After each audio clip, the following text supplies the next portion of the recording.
Dan paling penting tu, don't take personal loan for this. Don't take personal loan for So interest rate dia pun tinggi, tak dapat beli rumah lang.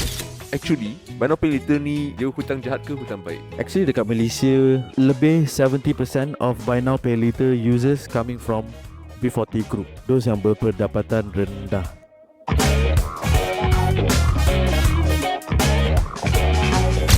Salam Ramadhan, William.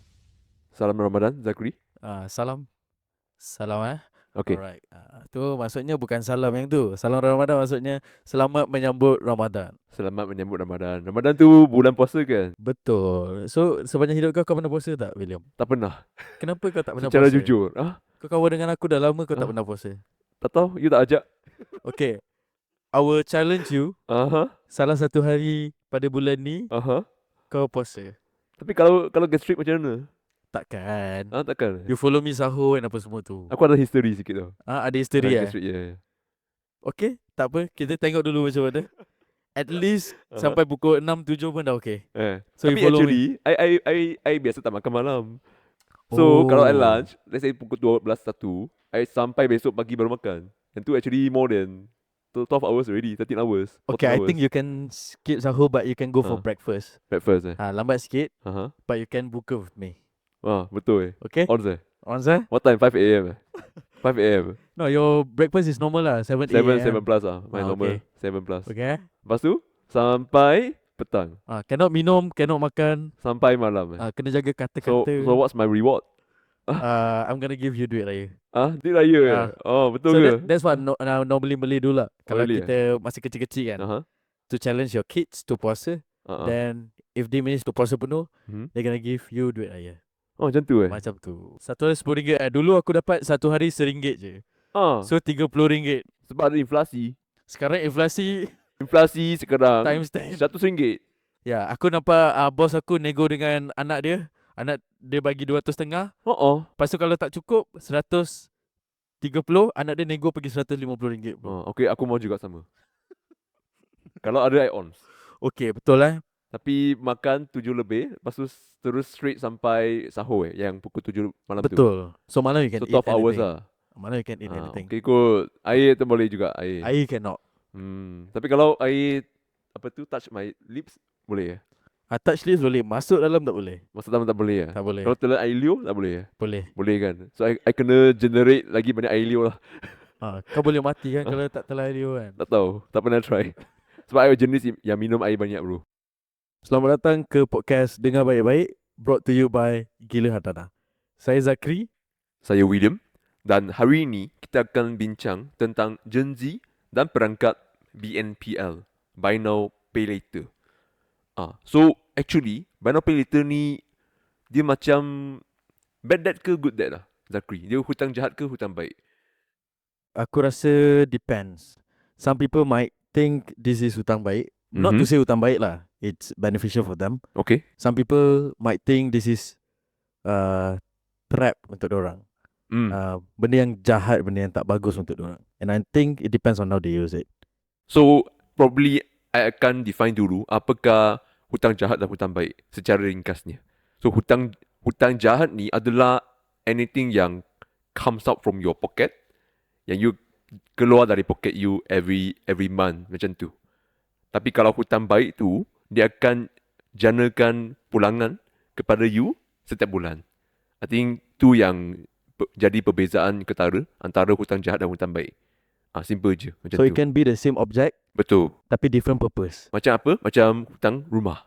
Yes. Kalau you stay sendiri tu, tak ada sewa masuk kan? You keluar setiap bulan installment. Yang tu hutang jahat actually, bukan hutang baik. Tapi kalau you dapat sewa, dan sewa tu more than installment, yang tu dapat duit masuk, yang tu hutang baik pula. Kalau kereta? Kereta kalau you jadi driver macam Grab, yang tu hutang baik. At least something yang generates money. Betul. Can define as hutang baik. Instead of keluarkan duit dari pocket you. Okay. Simple je. Okay, now kita mau tengok apa tu Buy Now Pay Later. So Buy Now Pay Later ni dia basically macam short term financing yang bagi option tanpa pergi kepada bank, dan anda boleh dapat bayar secara installment. For example, you mau beli benda elektronik, let's say smartphone, laptop, Tapi you tak ada credit card kan. Sebab most Gen Z yang baru start kerja ni susah nak dapat credit card semua tu. Yang tu topik lain lah. Tapi under buy now pay later, macam dekat GrabPay semua tu, Shopee Pay later, anda boleh bayar installment dalam 2, 3 bulan, 4 bulan tanpa interest lagi dan tak payah melalui bank. I think tu yang paling attractive kepada terutamanya Gen Z. What you think, Zakri? I might support some data coming from Malaysia Fintech Report 2025. Actually dekat Malaysia, lebih 70% of buy now pay later users coming from B40 group. B40 ah? B40. Oh. Those yang berpendapatan rendah. Okay. Right? 70% coming from them lah. Okay. And the outstanding loan as of now reaches about 4.9 billion ringgit. Bila tu? Betul. As of 2025. 2025. Right? Wah. And overdue, Bnpl balance stood as of today, roughly about 160 million ringgit, roughly about 33.3% of total Bnpl lending amount. So it's quite a lot. A lot, bukan quite a lot. Yeah, it's quite a lot. Sangat-sangat banyak. Overdue punya payment as of today about 3.3% is quite high lah. Right? So T20 macam mana? Dia orang bayar cash terus ke? Dan M40? That's why dia orang pakai ni, Bnpl. Mungkin T20 pakai credit card kot. Lebih betul benefit. Juga. Sebab most of the T20 they're quite smart in term of spending. They don't simply spend lah. Mana yang lebih bagi banyak benefits, yang itu kot diorang akan go for. So you pakai apa? Credit card ke Bnpl? Aku pakai both. Both You're both T20 and B40. Aku B40 juga. Next adalah 243 million transaction in 2025. Roughly total value of transaction about 21 billion ringgit and 12 billion from 2024. So that's roughly the data coming from Malaysia Fintech report in 2025. So the number is quite a lot. We can see quite a hot topic today. A lot of youngsters that coming from this lower bracket punya salary is using Bnpl aggressively with or without emotionally aware. Kan? Yeah. So on your side, tadi kau tanya aku kan, kau guna Bnpl tak? Actually pernah satu kali je. Yang tu pun Grab yang in a way dia paksa saya kot. Dia keluar the button tu untuk minta I tekan. I think benefit pun banyak jugalah. Lupa dah. Tapi satu kali je. After that pakai credit card lah. So macam Grab tu. Now pay later. Yang Grab punya betul. Grab now pay later. Macam tu. Yang lain tak pernah lah. From my end aku memang not to say aggressively use. Aku ada guna satu dekat this app. Apa? Shopee. Shopee? Oh Shopee. Shopee. Yeah. Okay. Masa dia awal-awal introduce, they give a lot of benefits. Okay. So aku rasa the only purpose of using this Bnpl adalah when they offer benefits. If they don't offer any benefits, I think it's... Benefit apa? Masa awal-awal tu they offer discounts, extra discounts lah. So like for myself, I appreciate discount. Even 10 sen pun aku akan go for it lah. Oh, kalau you pakai cara pembayaran tu, buy now pay later tu. Betul. So masa awal-awal tu they promote, this one can get extra 5% discount. Oh yeah, I think discount. I think waktu I pakai Grab tu pun sama juga sebab dapat discount kalau pakai payment method tu. Betul. So that's the only purpose that I use buy now pay later because that's the benefits that they offer lah. I see. Selain daripada tu, I don't use it much. Betul. I will go for other ways of paying yang bagi more benefits. Okay, but why? Like why? Which payment method yang more beneficial compared to buy now pay later? It depends on what are the things that I buy and apa yang payment options yang available. Okay, apa yang you beli online biasanya? Yang aku beli Shopee tu. Beli apa? Barang-barang rumah, household. Sama mandi apa semua. Okay, shampoo semua tu. I use Shopee. Okay. And sometimes they have this special period that they offer extra discount for buy now pay later. So that's the time that they offer, then that's the time that aku grab lah. I see. Faham? Yeah. Faham. Kalau tak ada, you pakai credit card je lah. Betul. Sebab credit card is gonna be giving the most beneficial one. And another ways adalah sometimes you can use your credit card to top up to that apps, then you can have double benefits. Tapi ni ada charges kan sekarang. Ada 1% charges. Macam tak berbaloi already lah. Betul. Tapi Shopee tak ada lagi. Oh, is it? Ya. Eh. Betul. I thought semua sudah ada touch and go, ada Grab pun ada charges already. Yang lain mostly ada. Oh, Shopee tak ada lagi If I'm not mistaken. Kena check lah. Kena Okay. search lah. Okay, nanti check semula. Aku tak pakai ni semua. Aku ingat semua ada 1% charges. Betul. Macam tak berbaloi lah. Betul. So kalau ada 1% charges, just use Kan? your credit card straight je. Macam tu. Yalah. Another thing yang probably I can share a bit adalah shop bag. Shop bag. Aku Oh just yeah, you introduce yang to you. introduce bro. Okay, maybe aku Okay. can share how much is my cashback today yang aku ada. So shop bag ni adalah apps. When you use the apps to go to any merchants, Okay. you can get some amount of cashback Faham? on top of your purchase. Hmm. So as of now aku dah guna dalam mungkin 4 tahun 5 tahun, Lama dah. and I have total of Berapa? RM877 cashback. Weh. So I just introduced to William Betul. recently. Pakai recently je untuk flight, hotel semua tu je. Betul. So this one is technically macam quite beneficial lah. So kalau aku nak spend benda-benda macam ni, I talk to William lah. Aku akan buka semua merchants. Aku akan compare which one is the most beneficial one. Yeah. And which one is the cheapest lah. Macam tu. Alright. Faham? So yeah, I think let's go. Last time kita ada post NGL about hutang, Bnpl dan lain-lainnya. Betul. Let's go to the first one. Let's go to NGL by Gen Z. I think Gen Z go yang apa tu submit NGL ni. So yang pertama, kalau saya miss payment Shopee Pay atau Atomy, bank nampak ke bila saya nak apply loan rumah nanti? Yang ni straightforward. So untuk regulasi yang paling latest, buy now pay later sekarang masuk Sikris. Sikris tu macam credit report setiap warga negara Malaysia. So dia macam Singapore punya CBS, right? Something like that. So basically ada satu centralized punya sistem di mana semua bank dapat tengok anda punya profile, financial profile. Specifically to credit profile tu. Okay, so yang nama dia Sikris.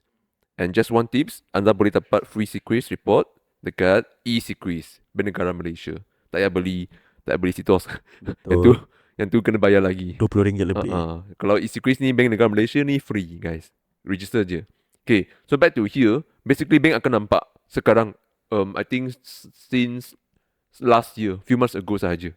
Dia masuk Sikris terus. So kalau anda pakai apa-apa je, Atomy ke Shopee Pay, Grab Pay later, semua akan masuk dalam Sikris. Dan itu akan kira salah satu komitmen, macam credit card. So untuk anda yang tak tahu lagi, credit card ni dia kira komitmen juga, especially kalau anda ada pakai. For example, let's say Zakri you beli iPhone yang baru, RM5,000. You pakai card kan, dia akan muncul dekat Sikris as one of your commitment bulanan, walaupun anda pakai credit card terus. So akan affect anda punya profile lah basically. So memang akan affect loan rumah secara negatif. Tapi tengoklah amount dia besar ke tak kan. So yang penting anda kena clearkan as soon as possible. Tu je. Betul. So ni adalah salah satu regulation and move lah. Betul. Paling latest. By bank negara. Betul. To include in. I think because of the issue too. A lot of people tak bayar outstanding. Alright. So next one. Abang saya suggest beli phone pakai installment 0%. Lebih berbaloi dari beli cash. Betul ke? And apa logik dia? Cakap dekat abang, kenapa cakap benda betul? Okay. Aku try explain dengan cara yang simple dan tanpa lukis. Okay, disclaimer. Ni adalah konteks kalau kau beli phone dan phone tu adalah keperluan harian kau yang sangat-sangat. Right? Contoh, the spec of the phone is something that you really need today. And also, subject to the installment must be 0%. Alright? Aku always go for, kalau kau beli phone, phone is a object yang depreciate in value. And another part is, money is, by time, dia akan, the same amount of money akan lower in value also, right? By time. So as you know, aku lecture dekat UM tu kan. One of the subtopic tu adalah time value of money. Ya, lecturer. Ya. Yes, Ya, nampak? cikgu. Bagi tahu kan. Saja nak bagi tahu kan. So one of the topic tu adalah time value of money. Okay. Masa awal aku ajar dulu, I don't know how to explain, but this one example makes the students sampai sekarang Ingat lah. ingat, and senang faham adalah RM1 masa tahun 2010 can buy one nasi lemak. Okay. But RM1 pada tahun 2026 boleh beli separuh nasi lemak. Macam tu. The same amount of money, kan, you can buy lesser things compared to many years ago. Alright, meaning the value of the same amount is getting lower by time. Sebab duit kita makin mahal. Time value of money. Duit kita makin lama akan Inflasi dah ni. menginflasikannya dirinya sendiri. Okay. Right? So again, device depreciate in value, then money by time the same amount will depreciate in value as well. So if you buy cash together with that, it potentially depreciate together. Faham? Alright? So aku would agree with your abang if your installment is 0% and if your phone is really needed. Example, your 5,000 ringgit, if you don't buy in cash, you can park somewhere else. Example, you park in ASB, kau takkan tertinggal oleh inflasi. Kau takkan, duit tu takkan dimatikan oleh inflasi yang ada. Right? So example, you park today and the next 5 years is gonna be about close to 6,000 already. Right? That 5,000 ringgit. Instead of you put and park your cash dekat something that depreciate in value, which is phone. You ada installment punya option yang 0%, why don't you go for that? Right? Again, disclaimer, this is subject to 0% installment dan phone tu adalah barang keperluan kau sangat-sangat untuk harian. Tapi nak tanya, sebab buy now pay later ni normalnya dia bayaran untuk 3-4 bulan je ansuran. So inflasi tu affect ke 3-4 bulan? Like sangat significant ke? Buy now pay later aku rasa 3-4 bulan je. Sebab it's not 2 years, 3 years punya installment. Unless it's 2-3 years installment lah kan. Alright. Buy now pay later aku rasa is not applicable. Tapi kalau untuk store punya offer, normally kalau kita tengok Samsung, Apple, they offer this 0% installment. Oh, yang 2-3 tahun. Betul. Macam tu. Yang tu is worth it lah. Based on Betul. this. Okay, faham. Based on my opinion lah. So you beli ni macam tu juga? You think? Betul lah. You preach what you did. Macam Yes. tu. Okay, faham. Alright. Oh, interesting. Okay, next. Mana lagi penting? Langsaikan hutang PTPTN dulu ke atau simpan deposit rumah? So, ni pun straightforward. Sebab I kerja kan, tengok banyak case klien kan yang mau beli rumah, lepas tu profile dia orang tak dapat beli. So, ni senang je. PTPTN ni always is the last untuk langsaikan. The principle. Kenapa? Kenapa bagi Zakri jawab? Kenapa? Zakri pun tahu. Senang. Interest rate sangat-sangat rendah. Betul. Berapa? 1% saja. 1%. Lagi rendah pada inflation, lagi rendah pada interest rate orang-orang Inflasi lain. berapa Malaysia last year? Agak-agak. 5-6 macam tu. So 1% je, which means PTPTN actually collect money tu lagi kurang setiap tahun. Betul. Net wise. So actually tak berbaloi untuk you settlekan everything. Even though my parents pun ask me to settle as much as possible, tapi I mean hutang I pun lagi banyak lah actually. So PTPTN tu tak significant sangat pun, you must settle and not worth it. Biar je 1%. Itu mindset orang-orang dulu lah untuk hidup tanpa hutang. Betul. Sekarang hutang actually okay, but depends also lah kan. Macam tadi lah kita cakap hutang baik, hutang jahat tu. Which one is more practical than you retain lah. Betul. Betul. So ni straightforward. PTPTN last. You simpan dulu deposit rumah.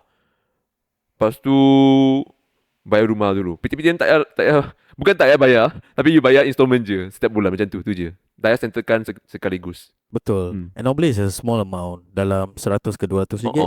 I think maximum 300 ringgit. Itu je. So not that much lah. Part your instead of settlekan hutang tu 20-30 ribu tu, you pergi park that cash to somewhere else. Again, at SMB least ke. At least the worst that you can do is ASB to grow some money lah. 3-4%. At least. Yeah. Kan? So you gain 5-6% instead of jimat 1%. Yang tu bonus lah. Dekat sana. Then at the same time you can have a opportunity to make more decision in future time sebab you ada savings. Right? So yeah. Okay. Last. Alright, soalan yang keempat. terakhir. Yes. Nak kahwin tahun depan. Wah. Okay. Nak kahwin tahun depan. Future wife nak wedding dekat tempat grand. Lepas tu every weekend dating nak pergi makan tempat mahal-mahal, cafe semua. Dah lah saya seorang yang kerja. Apa patut saya buat? Buat personal loan okey ke? Sekejap. I think ada satu caveat. Dia cakap dia nak kahwin tahun depan. Lepas tu dia seorang yang kerja, which means girlfriend dia walaupun tak kahwin, tak kerja lagi. Wow. Okay, Zakri, control. Okay, Okay, Zakri, what you think? putus. Ketinggal ke perempuan tu? Ni macam relationship advice. Ni menghabiskan boreh je. Kau tinggalkan orang-orang macam ni. Lari. Ah, Kenapa? Okay. Why? Nak tanya, kenapa? Okay, sebelum tu maafkan kaum saya, William. Tapi masalah you? ni Why so racist banyak- pula? banyak masalah ni banyak terjadi di kaum Melayu. Orang-orang Melayu. Okay. Whereby they have this mindset of perempuan tetap kerja tapi lelaki saja Buat the semua sole lah. breadwinner. Oh. But at the end of the day, their marriage flop in terms of finance because of diorang ada seorang sole breadwinner je, the guy, and the one yang habiskan duit adalah perempuan tu. Perempuan tu tak tahu the struggle of getting to get money, how hard for you to earn money. Tapi dia tahu untuk habiskan duit je. Like every weekend. Macam satu apa? Tangan masuk, satu tangan keluar macam tu. Betul, tapi bukan tangan kau, tangan orang lain yang keluar. Kita dah macam Okay. Faizul Rizwan lah cakap pasal lelaki kan. Okay, faham. Tapi macam tu lah relatednya. For me putus lah, tinggalkan je. I see. So which means sekarang you memang guys kerja sekali lah. You and your partner semua tu kerja sekali lah. Oh, cakap pasal partner aku lah. Betul. Okay. Betul. Faham. Aku bekerja dan my partner, my future wife also bekerja. What do you think, William? Sebagai seorang yang belum berkahwin dan akan berkahwin. Kalau Chinese, actually sekarang I think nowadays my batch suka semua tu. I think it's quite normal dua-dua kerja je. Couple sekali kerja. Sebabkan kos tinggi semua tu kan. Actually one thing also yang kena take note is macam Gen Z and Gen Alpha kot. Kita punya spending behavior pun lain. Tak macam millennial, Gen Y semua tu kan yang akan save more money, for future punya use. Kita willing to spend more. So I think yang tu pun kena take note juga. Tapi make sure you spend bukan macam ni lah, kena pergi tempat mahal-mahal every weekend susah macam tu. I makan biasa je every day. Tak ada macam ni. Once in a while is totally fine, but every Betul. weekend is not okay. Aku rasa is now gaya hidup orang when they see the social media, they Yes. see all a lot of Dia orang compare. betul, a lot of things and they compare. Dia rasa macam Betul. I want this life. Yes. And sebagai seorang perempuan tu, sebagai seorang yang tak cari duit, dia rasa macam okay, I want this life and I can get it from my future husband. And my future husband have to commit every weekend to bring me to the expensive cafes. Kalau tak, kau tak boleh kahwin dengan aku. And nak kahwin pula kat tempat grand-grand. Now we have a lot of macam glass hall apa semua kan. Ni macam Chinese style lah. Chinese style macam tu juga. Memang kena pergi restoran besar-besar, majlis besar-besar, few hundred people ataupun 1,000 people. Easily 100k plus. Just untuk majlis perkahwinan je. Untuk Malays is normal for you to have to 20,000, 30,000 expenses tau kahwin. Or lesser, right? Because it's very jimat today. But if you still want to go for 100k tapi you sendiri tak mampu, what for? Nak tunjuk kat siapa, right? Dan paling penting tu, don't take personal loan for this. Don't take personal loan for kahwin. So don't do things that you don't have. Don't do that when you don't have the money aside. Betul. Itu je. Guys, personal loan interest tinggi tau guys. Personal loan ni interest rate dia, Tinggi. kalau unless you kerja government, right, 8% to 15% pun ada guys. Betul. Tapi kerja government pun don't cincai ambil personal loan sebab I kerja kan banyak client facing kan. Lepas tu again banyak klien yang mencari rumah. Hutang personal loan sangat-sangat tinggi. So interest rate dia pun tinggi. That's why dia macam affected sangat profile dia. Tak dapat beli rumah langsung unless you settlekan personal loan tu. So jangan don't ever take personal loan actually at all. Sampai tiba-tiba kau pagi-pagi cakap, we want to offer you best rate. Terus hang up the phone. That's not the offer, guys. That's hang not up the the best phone je. offer. 8% is very tinggi. Very low. Remember PT kan? 1% je guys. 8% I don't think any